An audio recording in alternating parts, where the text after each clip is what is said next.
I love my Starbucks. Anyways, this video was not sponsored. Regardless, grab a blanket, turn off your lights for 3 true scary Starbucks horror stories.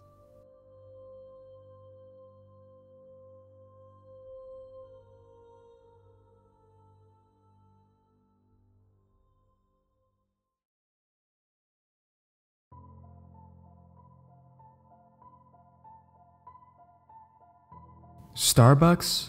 More like Starbutts. So before I begin, I just want to let you guys know I made a throwaway of this post because of privacy. This particular incident took place over the spring of 2011 when I was about 15 or 16. My friends and I frequented the local Starbucks, and we had a great time there. Most of the employees were really great. One of them, David, was kind of odd. I didn't think much of him, and I always gave the benefit of the doubt, even when my other friends called him creepy. My friends and I went there quite often, and like usual people, we had to go to the bathroom every once in a while. One day, we were there for a long time, probably like 4 hours, and we noticed David going to the bathroom quite often. We didn't think too much about it until a month later when we saw an article online. Apparently, David had put a camera in the bathroom and had been taking footage of young women and putting it on his computer. He would go to the bathroom about every hour and collect the footage and download it. The police aren't sure if he uploaded them onto the internet or shared them all. Unluckily for him, I'm severely lactose intolerant, and many of those milk-filled lattes probably don't make the most attractive photos. He was arrested, and I haven't heard about him since.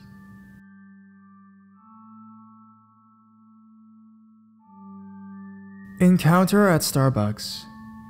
I just found this sub, and I have a lot of stories. Sometimes I feel like I'm a magnet for weird and creepy people. I spent my first couple years after high school in just kind of wandering around and trying to figure out what to do next. I worked a lot of lame jobs, and I regularly signed up for late classes at a couple different community college campuses. This meant I spent a lot of time driving anywhere between a half hour to an hour to get to where I needed to go. And a lot of my commute took me to parts of the city and the suburbs that I'd never been to before. Back then, everything felt way too big and too complicated, and I was totally lost. But I love coffee. I would always make time in my schedule to stop at It's a Grind or Starbucks, get a coffee, and read a little bit. I think it was because no matter where I was, one of these shops always felt familiar. This was sort of my way of coping with growing up.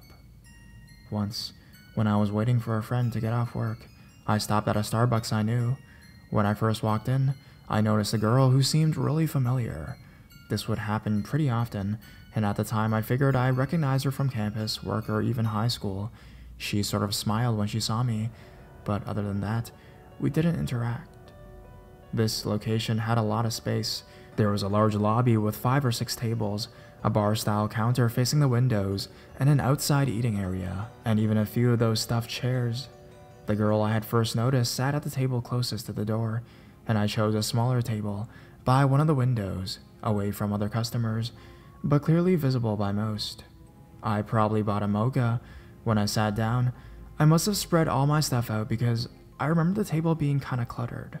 I like to take notes when I read, even just for fun, so I'll have a notebook, a pen, my book, and also my wallet, and my phone on the table. I'm pretty single-minded, so when I read, I can really get into the zone. I lay my book on the table so I can hunch over my notebook and take notes without losing my place on the page.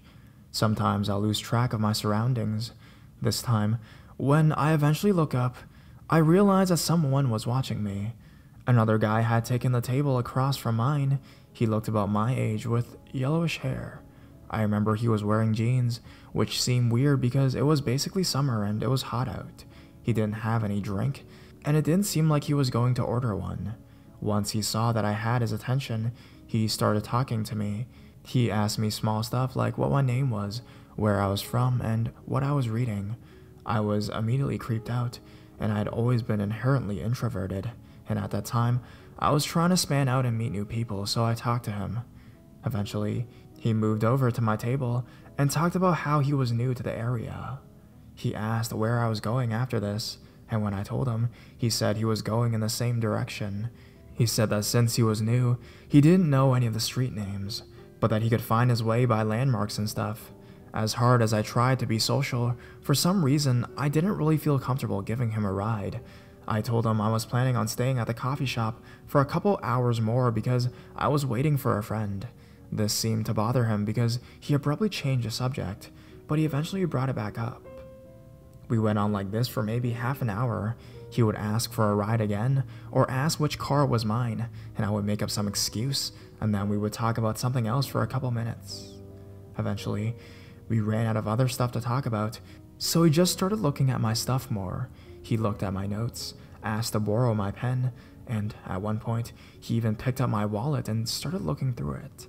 Back then, I was really non-confrontational, so rather than demand my stuff back, I just started to slowly pack up whatever he wasn't messing with.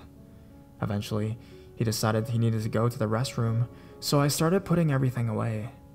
At this point, that girl I had recognized from earlier came over and asked if I was okay. I said I was, but I probably looked really uncomfortable. She told me that I shouldn't give him a ride and that I should just ask him to leave me alone. She actually even stayed with me until he came back out and told him that he should leave me alone. He kind of acted shocked and offended, but then he left the store. At that point, I probably should have left myself, but I stayed. I talked to the girl a little bit and went back to reading. After a while, a lady in her 30s came in. She wore a low-cut blue dress and a lot of makeup. Her hair was styled. She sat down across from me and asked if my name was Dean. I told her yes, and she asked if I could give that guy a ride. She offered to pay me $20 to give him a ride. I politely refused and I got up to leave, but when I got to the door I looked outside and saw that the guy was waiting by my car. I hadn't actually identified it to him, and this was a large grocery store parking lot. I looked back at the lady, and she was just watching me. Rather than go confront him, I sat across from the girl I knew in a spot where I could watch the car. I didn't want to admit how nervous I was, so I didn't call the cops or attempt to bring any attention to my situation. Instead, I pretended to read while I watched the guy. Eventually, a security guard came up and asked him to move along. After that, I basically ran out to my car and drove straight home, making sure no one was following me. I don't know what any of that was about, but I'm really thankful for that one familiar face.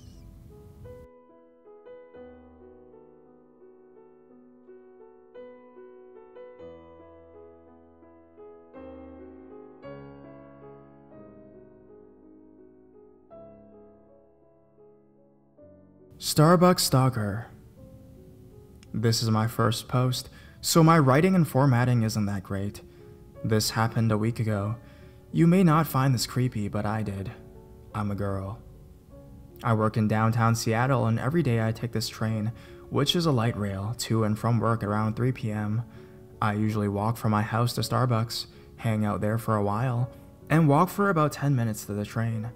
By last week, I had been following the same routine for over 2 months, and had never noticed anything strange.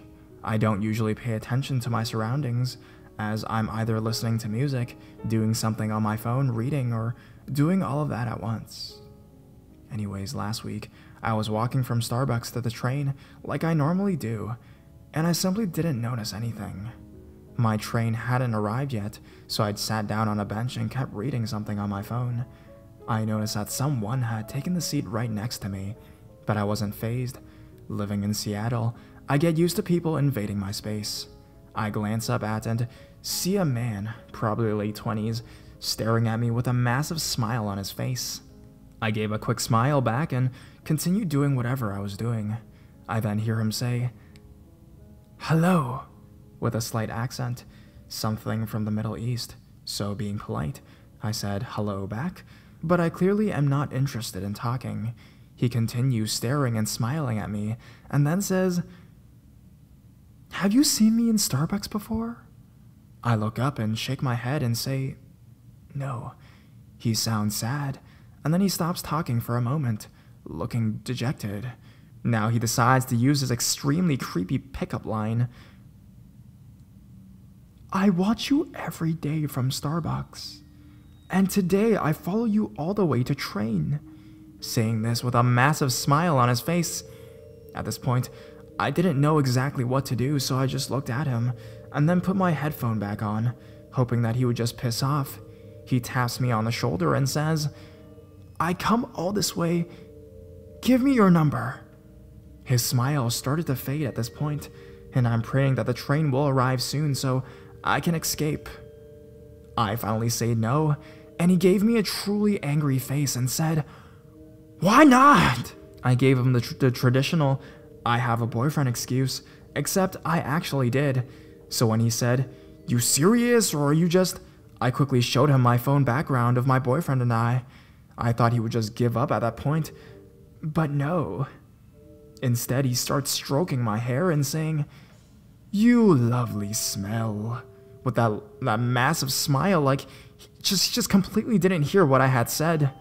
Luckily, the train showed up right at that moment, and I was relieved that he did not follow me on. If he had been there when I came back at 11 p.m., I don't know what I would have done, but it would not have ended well. So, creepy, smiling foreign Starbucks stalker, let's not meet.